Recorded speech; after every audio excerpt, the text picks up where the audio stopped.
Well, as we've been talking about, equity futures pointing to a 6th day of gains. Joining me now to talk more about the markets is Bespoke Investment co-founder Paul Hickey. Paul, great for you to be back with us. Good to be here. Okay, so I think the last time we had you on, you were talking about retail stocks. And you like retail. I know you mentioned that they kind of underperformed during this period of the holiday season. And that's exactly what happened. I mean, they were up about 6%, but the markets overall were up about 7%. So that's in line with what you were expecting. They still did well, but I mean, no one's going to complain being in them, but they do tend to underperform this time of year. Okay, so when did they start breaking out? Early part of the year, you still can see some seasonal weakness. Then as you get into February is historically a strong month for them.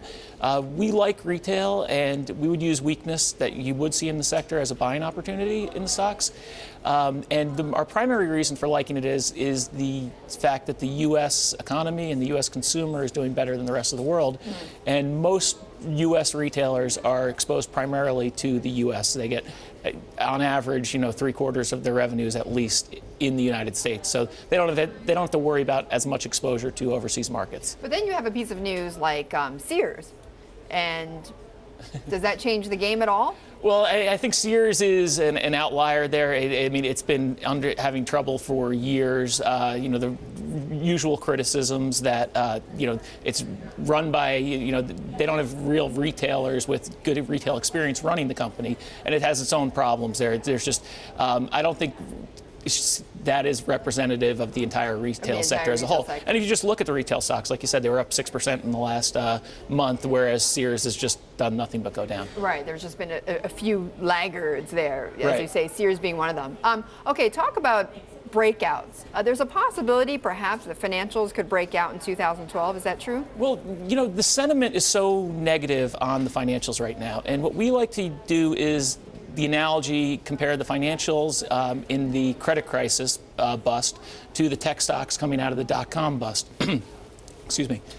And if you look about 4.5 years after each one peaked, ironically, the patterns of both are very similar, and they're both down about 68% from their peak. Tech, 4.5 years after its peak, was down 68%, and financials the same way. And coming out of their lows, tech was a big outperformer off the 2002 lows, whereas financials were a big outperformer in the initial stages of the rally in 2009. And then they went sideways, and in both periods there was concerns that the market couldn't rally without technology, and the market did. And now there's concerns that the market can't rally without financials, which it has. Outside of financials, the S&P is doing, most stocks are doing very well this year.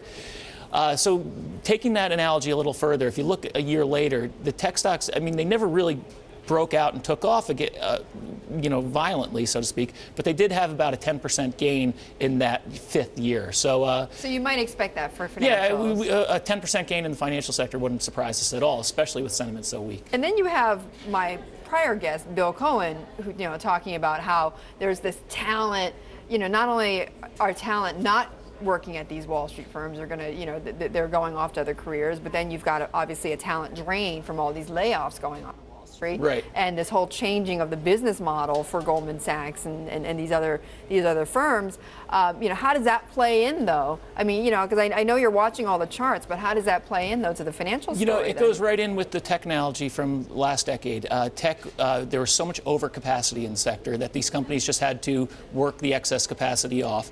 And the same thing we're seeing now in the financial sector. There is a lot of overcapacity in the sector, and what you're seeing is you're going to have layoffs, and it's going to, but eventually they'll right-size the businesses, so to speak. And for the plus side for the company of the layoffs, it's not good for the people being laid off, but it's a cost savings. Well, a lot of people have said capacity has to be taken out of a lot of these financials. Exactly. Very quickly, gold has gone up, but gold miners have gone down. That's hit a lot of the hedge funds. Expect that trend to continue?